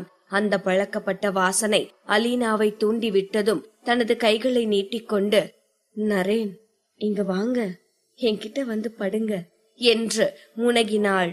அவள் தனது கண்களை முழுதாக திறக்க முடியாத அரை மயக்க நிலையிலேயே இருந்தாள். அப்போது அந்த அறைக்குள் நுழைந்த ஆள் அவள் அருகில் சென்று படுத்தான். சிறிது நேரத்தில் அலீனாவின் முனகல் சத்தம் அந்த அறை முழுக்க ஒலிக்க தொடங்கியது. அந்த அறைக்கு வெளியே நின்று கொண்டு அந்த முனகல் ஒலிகளை கேட்டு ரசித்துக் கொண்டிருந்தான் நரேன். அலீனா தன்னோட வாழ்க்கையில இந்த மாதிரி ஆளு தன்னை தொடுவான்னு நினைச்சு கூட பாத்திருக்க மாட்டா என்று மனதிற்குள் நினைத்து கொண்டே குரூரமான புன்னகையை உதிர்த்தான் நரேன். நீண்ட நேரம் கழித்து அலீனா அந்த படுக்கையிலேயே அசந்து தூங்கி போனாள். அவள் கண் விழித்து பார்த்த போது 2 மணி நேரங்கள் கடந்திருந்தன. அலீனா கண்களை திறந்து அந்த அறையை பார்த்த போது அங்கிருந்த சோஃபாவில் கைகளில் சிகரெட்டை பிடித்துக் கொண்டு அமர்ந்திருந்தான் நரேன். அவனை பார்த்ததும் அலீனாவின் கண்கள் பளிச்சிட்டன. அவள் நரேன் என்று அழைத்தாள். டைம் ஆயிடுச்சு அலீனா என்று மட்டும் சொன்னான் நரேன். அவள் எப்பொழுதே இங்கிருந்து கிளம்ப வேண்டும் என்று அவன் சூசகமாக சொல்கிறான் என்பதை அலீனா புரிந்து கொண்டாள். அவன் அப்படி சொன்னதுமே அலீனாவிற்கு ஒரு மாதிரியாகிவிட்டது. ஒரு ஆணுடன் முக்கியமான விஷயங்களை பற்றி பேசுவதற்கு சரியான நேரம் அவன் உடலுறவில் திருப்தி அடைந்த பிறகுதான் என்று நினைத்தாள் அலீனா. ஆனால் நரேனோ எதற்கும் பிடி கொடுக்காமல் அமர்ந்திருந்தான். அவனுக்கு ஒருவேளை இன்று நடந்ததில் திருப்தி இல்லையோ என்று நினைத்து கூட வருந்தினாள் அலீனா. ஆனால் அவள் அதை பற்றி நரேனிடம் கேட்பதை எதையும் அவள் விரும்பவில்லை. ஏனென்றால் நரேன் எவ்வளவு பிடிவாதக்காரன் என்பது அவளுக்கு தெரியும். முன்பு ஒரு முறை அப்படித்தான் அவனை ஷாப்பிங் செல்ல வற்புறுத்தி அழைத்த போது அவன் அதற்கு பிறகு 1 மாதத்திற்கு அவள் அருகில் கூட வரவில்லை. அதை நினைத்தவள் எதுவும் பேசாமல் தனது தலையை தாழ்த்தி கொண்டாள். படுக்கையில் இருந்து எழுந்து தனது ஆடைகளை எல்லாம் அணிந்து கொண்ட அலீனா நரேனின் அருகில் சென்று சரி நான் இப்ப கிளம்புறேன் என்றாள். அவன் வெறுமனே என்று மட்டும் சொன்னான். மனம் நொந்து போன அலீனா அங்கிருந்து கிளம்பினாள். வாசலுக்கு அருகில் சென்று மீண்டும் ஒரு முறை நரேனை திரும்பி பார்த்தாள். அவன் அவளை கண்டு கொள்ளாமல் சிகரெட்டை புகைத்தவாறே மேலே பார்த்து கொண்டே புகையை வெளியேற்றிக் கொண்டிருந்தான். முகத்தை சுளித்தவாறே பெருமூச்சு விட்ட அலீனா அந்த அறையின் கதவை திறந்து கொண்டு வெளியேறினாள். வாசலில் ரவி நின்று கொண்டிருந்தான். அவனது ஒரு கையில் தண்ணீரும் மறு கையில் மாத்திரையும் இருந்தது. அதை பார்த்தவுடன் அலீனாவின் முகம் சுருங்கியது. ரவி மாத்திரையையும் தண்ணீரையும் அவளிடம் நீட்டினான். இது எனக்கு இப்ப தேவைப்படாது, நரேன் எனக்கு ஒரு குழந்தைய குடுக்கறதா வாக்கு கொடுத்திருக்காரு என்றாள் அலீனா. ரவி சிரித்துக் கொண்டே அவளது கழுத்தை பார்த்தான். அதில் கட்டில் மயக்கத்தில் அவனால் உண்டாக்கப்பட்ட தடம் ஸ்ட்ராபெரி போல சிவந்து போய் அழகாக காட்சியளித்தது. அவன் பார்வையை கவனித்த அலீனா அது அவனுக்கு இன்னும் நன்றாக தெரியும்படி பெருமிதத்துடன் நின்றாள். அவளது முகத்தில் எதையோ சாதித்துவிட்ட பூரிப்பு தெரிந்தது. அப்போ உண்மையாவே இந்த மாத்திரை உங்களுக்கு இப்போ வேணாமா என்று கேட்டான் ரவி. மிஸ்டர் ரவி, நீங்க உங்க மனசுல என்ன நினைச்சிட்டு இருக்கீங்க? நரேனோட ஆசைக்கு விரோதமான வேலையை செய்ய உங்களுக்கு அவ்வளோ தைரியம் இருக்கா என்ன என சற்றே கடுமையாக கேட்டாள் அலீனா. அப்படியே உங்களுக்கு இந்த குழந்தை பிறந்தாலும் அது முறை தவறி பிறந்த குழந்தையாத்தான் இருக்க போகுது. அது உங்களுக்கு பிரச்சனை இல்லையா என்று கேட்டான் ரவி. அவனை பார்த்து சிரித்த அலீனா, நீங்க பேசுறது என்னன்னு தெரிஞ்சுதான் பேசிட்டு இருக்கீங்களா? முதல்ல உங்க தகுதி என்னன்னு புரிஞ்சு நடந்துக்கோங்க. நீங்க நரேனோட அசிஸ்டன்ட் தான். உங்க தகுதிக்கு என்ன பேசணுமோ அத மட்டும் பேசுங்க. எனக்கும் நரேனுக்கும் நடுவுல இருக்கிற பர்சனல் ரிலேஷன்ஷிப்ப பத்தி பேசுறதுக்கான எந்த தகுதியும் உங்களுக்கு கிடையாது. Keep it in your mind என்றாள் அலீனா. அத்தோடு ரவியின் கைகளில் இருந்த கண்ணாடி டம்ளரை தட்டிவிட்டு அவன் சொல்ல வருவதை கூட கேட்காமல் அப்படியே திரும்பி சென்று விட்டாள். இன்று மட்டுமல்ல, இத்தனை வருடங்களும் அவள் நரேனுடன் தனிமையில் இருந்ததாக நினைத்து கொண்டிருப்பதில் எல்லாம் நரேனுக்கு பதிலாக அந்த இடத்தில் ரவிதான் இருந்திருக்கிறான் என்பது பாவம் அந்த அப்பாவி அலீனாவிற்கு தெரிய போவதில்லை. அப்படியே ஒரு நாள் தெரிந்தால் கூட அவள் வயிற்றில் தற்போது உருவாக போகும் குழந்தைக்கு ரவிதான் அப்பா என்று சொன்னால் அதை அவள் எப்படி ஏற்றுக்கொள்வாள்? இதையெல்லாம் யோசித்து பார்த்த ரவி வேதனையில் தலையை தாழ்த்தி கொண்டான். அப்போது அறைக்குள்ளிருந்து வெளியே வந்த நரேன் ரவியை பார்த்து, ரூம் ரெடியா இருக்கா என்று கேட்டது. ஆமாம் என்று தலையசைத்தான் ரவி. பிறகு அங்கிருந்து சென்ற நரேன் அதற்கு அருகில் இருந்த மற்றொரு அறைக்குள் சென்றான். தானும் அலீனாவும் ஒன்றாக இருந்த படுக்கையை நரேன் பயன்படுத்த மாட்டான் என்று தெரிந்து வைத்திருந்த ரவி முன்னரே அவனுக்கான இன்னொரு அறையை தயார் செய்து வைத்திருந்தான். ரவி இதை யோசித்துக் கொண்டிருக்க சற்று நின்று ரவியை திரும்பி பார்த்த நரேன், என்ன ரவி, உனக்கு ஒரு குழந்தை வரப்போது போல என்றான். அவன் சொன்னதை கேட்டு அதிர்ச்சி அடைந்த ரவி, சார் அது என்று ஏதோ சொல்ல வரும்போது சிரித்துக்கொண்டே, உனக்கு அலீனாவை பிடிக்கும் தானே என்று கேட்டான். ரவிக்கு என்ன சொல்வது என்றே தெரியவில்லை. தனது தலையை குனிந்து கொண்டே, சார் அது என்னோட தப்புதான் என்றான் ரவி. என்கிட்ட வேலை பார்க்கும்போது உனக்கு வேலை மட்டும்தான் கண்ணுக்கு தெரியணுமே தவிர அதை தாண்டி உனக்குள்ள வேற எந்த உணர்வும் இருக்கக்கூடாது, புரிஞ்சதா என்றான் நரேன். அப்போதும் ரவியால் எதையும் பேச முடியவில்லை. அவன் தலையை குனிந்தவாறே நின்றான். நீ இப்போ டெல்லி கிளம்பு, அங்க இருக்கிற நம்மளோட பிசினஸ பாத்துக்கோ போ என்று ரவியிடம் சொன்னான் நரேன். நரேனின் எண்ணம் ரவிக்கு நன்கு புரிந்தது. இங்கு இருந்தால் ரவியின் உணர்வுகள் அவனை ஒழுங்காக வேலை செய்ய விடாது என்பதனால்தான் அவனை அலீனாவிடமிருந்து தூரமாக வைக்கும் பொருட்டு அவனை டெல்லிக்கு அனுப்ப எண்ணுகிறான் என்பதுதான் நரேனின் எண்ணம் என்பது இத்தனை வருடங்களாக அவன் கூடவே இருக்கும் ரவிக்கு புரியாதா என்ன? ஒரு பெருமூச்சு விட்ட ரவி சரி என்றான். அங்கே படப்பிடிப்பு குழுவினர் தங்கியிருந்த ஹோட்டலில் இரவு உணவை முடித்துவிட்டு மாடியில் இருந்த தனது அறைக்கு சென்று கொண்டிருந்த அவந்திகா தூரத்தில் அலீனா தலையை குனிந்தவாறே நடந்து சென்று கொண்டிருந்ததை பார்த்தாள். அவளது கழுத்துக்கு அருகில் சிவந்து போய் காணப்பட்ட காதல் சின்னத்தையும் அவள் கவனிக்க தவறவில்லை. அதை பற்றி அவள் பெரிதாக எதுவும் யோசிக்காமல் வேகமாக நடந்து தனது அறைக்கு சென்றாள். அவந்திகா ஷூட்டிங்கில் கலந்து கொண்ட சில நாட்களாகவே கேமிங் லைவ் ஸ்ட்ரீமிங் செய்யவில்லை. அதனால் இன்று கண்டிப்பாக 2 மணி நேரம் லைவ் ஸ்ட்ரீமிங் செய்வதென முடிவு செய்தாள். அவள் கேமிங் பிளாட்ஃபார்மை ஓபன் செய்த போது அவளுக்கு அதிர்ச்சியாக இருந்தது. தற்போதும் தனது பேஜின் முதல் ஃபேனாக மிஸ்ஸிங் தியா தான் இருக்கிறாள் என்பதுதான் அவந்திகாவின் அதிர்ச்சிக்கு காரணம். அதற்கு அடுத்த இடத்தில் பிரின்ஸ் இருந்தான். மிஸ்ஸிங் தியா அவந்திகாவிற்கு 2 மில்லியன் மதிப்புள்ள பரிசு பொருட்களை அனுப்பியிருந்தாள். ஆனால் அவந்திகாவிற்கு அப்போது அது தெரியாது. அவள் தனது லைவ் ஸ்ட்ரீமிங்கை தொடங்கிய போதுதான் அது அவளுக்கு தெரிய வந்தது. அவந்திகாவிற்கு மயக்கமே வருவது போல இருந்தது. அவள் கேம் விளையாடுவதையே சற்று நேரம் பாஸ் செய்துவிட்டு அவளது ரசிகர்களின் கமெண்ட்களை வாசிக்க தொடங்கினாள். வாவ், இது உண்மைதானா? 2 மில்லியன் மதிப்புள்ள கிஃப்ட்ஸா? அந்த மிஸ்ஸிங் தியா யாருப்பா? எனக்கே பாக்கணும் போல இருக்கு. ஹேய், இங்க பாருங்கயா, 2வது இடத்துல இருக்கிற பிரின்ஸ் கூட 1.5 மில்லியன் மதிப்புள்ள கிஃப்ட்ஸ் கொடுத்திருக்காரு. லவ்தியாவுக்கு எங்கேயோ மச்சம் இருக்குதுப்பா. லவ்தியா காட்டுல தங்க மழை பெய்யுது போல. பணக்கார நண்பர்களே, எனக்கும் சப்போர்ட் பண்ணுனீங்கன்னா உங்களுக்கும் புண்ணியமா போகும். இவ்வாறாக ஒவ்வொருவரும் ஒவ்வொரு விதமாக கமெண்ட் செய்து கொண்டிருந்தனர். அனைவரது பேச்சும் ஒட்டுமொத்தமாக லவ்தியாவிற்கு வந்திருந்த கிஃப்ட்ஸை பற்றி தான் இருந்தது. கேமிங் பிளாட்ஃபார்மின் ஹோம் பேஜும் அதிக ஃபேன்ஸ் கொண்ட ஐடியை வரிசைப்படுத்தி காட்டிக் கொண்டிருக்கும். இன்று அவந்திகாவின் லைவ் ஸ்ட்ரீமிங்கிற்கு வந்த அதிகபட்ச பார்வையாளர்களாலும் அதிகம் பேர் கமெண்ட் செய்திருந்ததாலும் அவளது இன்றைய ஆட்டம் ட்ரெண்டிங்கில் இருந்தது. லவ்தியா என்ற பெயர் பயங்கர பிரபலமாகிவிட்டது. அதிர்ச்சியில் இருந்து மீண்டு வந்த அவந்திகா கமெண்ட்டுகளுக்கு ரிப்ளை போடும் விதமாக டைப் செய்ய தொடங்கினாள். 2 நாளா நான் கேமிங் பிளாட்ஃபார்முக்கு லாகின் பண்ணவே இல்ல. இப்ப வந்து பார்த்தப்போ எனக்கே பயங்கர ஷாக்கிங்கா இருந்துச்சு.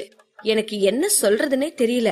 இவ்ளோ அதிக மதிப்புக்கு எனக்கு கிஃப்ட்ஸ் வரும்னு நான் சத்தியமா எதிர்பார்க்கவே இல்ல. Thank you missing Diya and thank you Prince. எனக்கு நன்றியை தவிர வேற என்ன சொல்லணும்னு தெரியல என்று கமெண்ட் செய்தாள் லவ்தியா. லவ்தியாவின் கமெண்டை பார்த்த அடுத்த நொடியே பிரின்ஸ் டைப் செய்ய தொடங்கினான். நீங்க உண்மையாவே எனக்கு நன்றி சொல்லணும்னு நினைச்சீங்கன்னா நீங்க எங்களோட இ ஸ்போர்ட்ஸ் கிளப்புக்கு கோச்சா வரணும், இல்லனா ஒரு மெம்பராவாச்சும் சேரணும். ஏன்னா உங்களோட திறமைய நீங்க சரியான இடத்துல காட்டினாதான் உங்களால இன்னும் மேல போக முடியும். நீங்க உங்க ஆட்டத்தை ப்ரொஃபஷனலா ஆடணும் என்று பிரின்ஸ் கமெண்ட் செய்திருந்தான். அதை பார்த்து சிரித்த அவந்திகா, என்னால முடியாதுன்னு நினைக்கிறேன். எனக்குன்னு சில பிரின்சிபிள்ஸ் இருக்கு. சரி, நான் என்னோட கேமை ஸ்டார்ட் பண்றேன் என்று ரிப்ளை செய்தாள். அதை பார்த்த பிரின்ஸ், என் கூட விளையாடு என்று கமெண்ட் செய்திருந்தான்.